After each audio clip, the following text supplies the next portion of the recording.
الجزائر وفي أمرها عجب. هذا السيد هذا فريد بن شيخ تم يعني استدعاؤه من فرنسا، لأنه هو قرأ في فرنسا وكان ضابط في فرنسا. جابوه للجزائر، حطوه مدير للأمن، وقالوا لنا روحوا اكتبوا باللي أكفأ يعني ضابط مرة على تاريخ مديرية الأمن يخرج لكم هذا السيد هذا. قالوا لنا باللي هذا يعني ما كانش كما هو في إدارة الأمن في الجزائر، جهاز الأمن أقصد.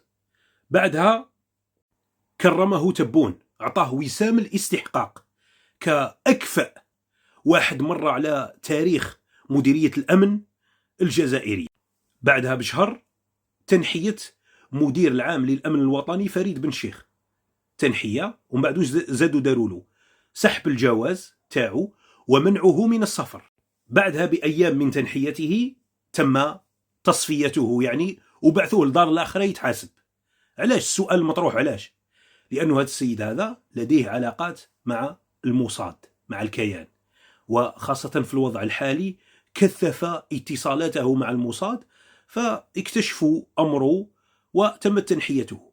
شوفوا خوتي، النظام الفاجر الجزائري منحاش على جال الفساد وسرقة أموال الجزائريين، وكان مدير أمن في ولاية بشار، وكان يدخل يعني الزطلة المغربية للجزائر بالأطنان. ما نحاوش على جال الأمر هذا، ولا أنه يهلك في الجزائريين، ولا فساد في جهاز الأمن، ولا اكتنازه للملايير واكتسابه اكتبوا فساد فريد بن شيخ في اليوتيوب، ادخلوا اليوتيوب اكتبوا فساد فريد بن شيخ وممتلكات فريد بن شيخ، تلقوا السيد ملياردير، سيد خانستيكي عنده عقارات وممتلكات بالك ربراب ما عندوش وش عند هذا السيد هذا مدير الأمن. قاع ما نحاوش على جال هذاك الفساد، ولأنهم قاع فاسدين وقاع يسرقوا، نورمال عندهم الفساد حاجة عادية.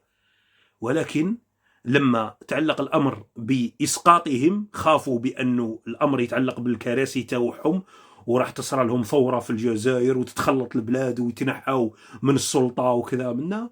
هذاك الوقت باش فاقوا لعمارهم ونحاوه من المنصب نتاعو. طيب معليش، علاش نصبتوه من الأول؟ علاش انا كمواطن جزائري كي نروح نخرج غير الجواز سفر برك ديروا عليا تحقيقات وجيب لنا شهاده جدك، جنسيه جدك، وانتايا داخل للحبس وما تقدرش تدي الجواز، يديروا لك 6000 عرقله في عرقله. ومدير الامن عنده جنسيه فرنسيه، حياته كاع في فرنسا، وضابط كان ضابط في فرنسا، تعطوه منصب حساس كيما هذا، ومن بعد تنحوه. قال يا ودي يحكمنا يتعامل مع الموساد ومنا. وش راك حاب عمرك حاب يتعامل هذا يعني؟ سبحان الله، يعني بلاد ميكي اقسم بالله.